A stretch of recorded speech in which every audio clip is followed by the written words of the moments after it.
ओम श्री परमात्मने नमः। भोजन सिर्फ पेट भरने का विषय नहीं है, ये धर्म, संस्कार और आत्मा से भी जुड़ा हुआ है। हिंदू धर्म में अक्सर एक बड़ा प्रश्न उठता है, क्या मांस खाना पाप है या ये स्वीकार्य है? कुछ लोग कहते हैं मांसाहार पूर्णतः वर्जित है, तो कुछ शास्त्रों के उदाहरण देकर इसे उचित बताते हैं। तो फिर सच क्या है? क्या धर्म सबके लिए एक ही नियम बनाता है या व्यक्ति की प्रकृति के अनुसार उसका मार्ग तय होता है? इसी गूढ़ प्रश्न का उत्तर आज की इस कथा में छिपा है। आज भी हम देखते हैं कि एक ओर मांसाहार खाने वाले शाकाहारियों का मजाक उड़ाते हैं, तो दूसरी ओर शाकाहारी लोग मांसाहार खाने वालों को जीवों पर अत्याचार करने वाला मानते हैं। लेकिन मित्रों, किसी भी बात को आंख बंद करके मान लेना बुद्धिमानी नहीं होती। इसलिए आइए जानते हैं कि हिंदू धर्म ग्रंथों में शाकाहार और मांसाहार के बारे में क्या कहा गया है। नमस्कार और स्वागत है आप सभी का भगवत तत्व में। हम ये समझने का प्रयास करेंगे कि क्या हिंदू धर्म में मांस खाना मना है या नहीं। आज हम इसी भ्रम को दूर करने का प्रयास करेंगे। इस भ्रम का एक बड़ा कारण वेदों को लेकर लोगों के मन में बैठी गलत धारणाएं हैं। कुछ लोग मानते हैं कि वेदों में पशु बलि और मांसाहार का विधान है, लेकिन मित्रों, ये पूरी सच्चाई नहीं है। वेद और पुराण हिंदू धर्म के प्रमुख ग्रंथ हैं। वेदों का सार उपनिषद हैं और उपनिषदों का सार भगवद गीता। वेदों में पशु हत्या को पाप बताया गया है। यहां तक कि कई स्थानों पर मांसाहार से दूर रहने की स्पष्ट शिक्षा दी गई है। यजुर्वेद में कहा गया है कि मनुष्य को परमात्मा की सभी रचनाओं को अपनी आत्मा की समान मानना चाहिए। जैसे हम अपना हित चाहते हैं, वैसे ही दूसरों का भी हित करना चाहिए। अथर्ववेद में कहा गया है कि मनुष्यों को चावल, दाल, गेहूं जैसे अन्न का सेवन करना चाहिए। यही आहार मनुष्य के लिए सबसे उत्तम और स्वास्थ्यवर्धक है और किसी भी नर या मादा प्राणी को कष्ट नहीं पहुंचाना चाहिए। ऋग्वेद में गाय को जगत की माता कहा गया है और समाज की उन्नति को पशुओं की रक्षा से जोड़ा गया है। भगवद गीता में भोजन को 3 श्रेणियों में बांटा गया है: सात्विक, राजसिक और तामसिक। गीता के अनुसार अन्न से ही मन और विचार बनते हैं।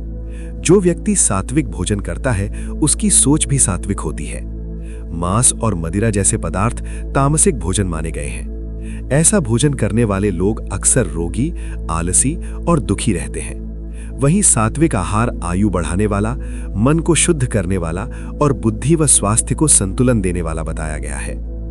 जब वही शाकाहारी भोजन अधिक खट्टा, नमकीन या अत्यधिक तेल मसालों में पकाया जाता है, तो वो राजसिक बन जाता है, जो दुख और रोग को जन्म देता है। अब इसी विषय से जुड़ी एक कथा गरुड़ पुराण में आती है।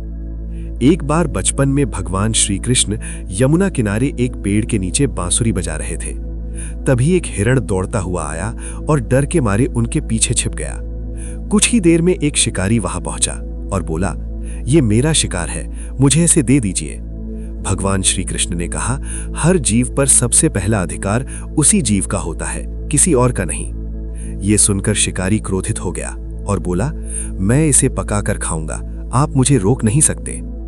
शिकारी ने तरह तरह के तर्क दिए और अंत में भगवान से पूछा, बताइए मांसाहार पुण्य है या पाप? भगवान समझ गए कि उसकी बुद्धि तामसिक हो चुकी है।